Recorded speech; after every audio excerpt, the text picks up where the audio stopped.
Bonjour, je suis Christine Holland, directrice des opérations de O2 Consulting.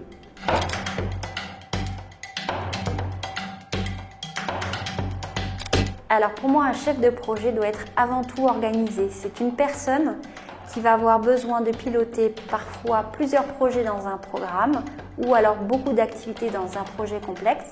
Cette personne-là, il faut qu'elle soit organisée, qu'elle ait une organisation sans faille. Il faut qu'elle ait les bons outils, certes, mais il faut surtout qu'elle sache elle-même planifier son activité.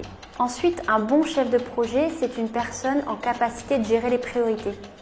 Il aura sûrement une multitude de tâches à faire.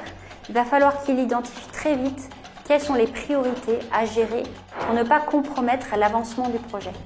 Donc, quelles sont les tâches prioritaires à mener? Selon moi, un bon chef de projet, c'est aussi une personne qui a la capacité de prendre du recul. Donc, à un moment donné, de sortir de ses outils de suivi, de sortir de ses problématiques diverses et variées opérationnelles et vraiment prendre du recul. Ça veut dire en fait vous revoir d'où il part, où il va et puis prendre de la hauteur en termes de réflexion et vérifier qu'il est vraiment bien aligné par rapport à là où il veut aller.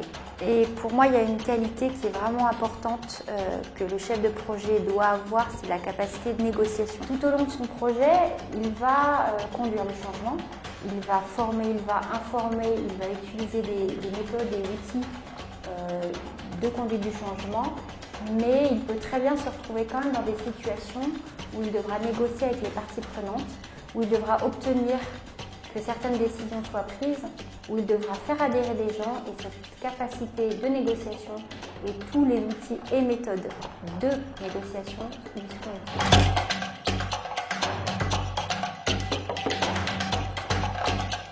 Le premier levier de réussite d'un projet, c'est sans hésitation le leadership. Le leadership, c'est ce qui va porter la vision du projet, qui va permettre l'adhésion des parties prenantes, qui va donner l'orientation que doit prendre le projet. C'est une nécessité, c'est un prérequis pour la réussite du projet. La deuxième chose, c'est d'avoir un projet qui est bien cadré et bien piloté. Ça veut dire avoir des ressources formées au pilotage des projets et des méthodes et des outils efficaces.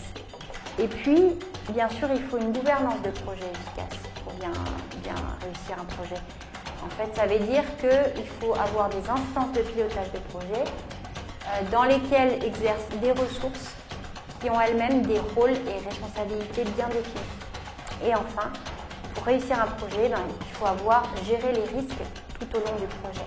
Ça veut dire en fait, bien sûr, anticiper les risques, les identifier, mettre en place des actions préventives, définir des actions correctives si les risques se produisent. Et la matrice des risques, par exemple, c'est un outil très important pour la gestion de projet.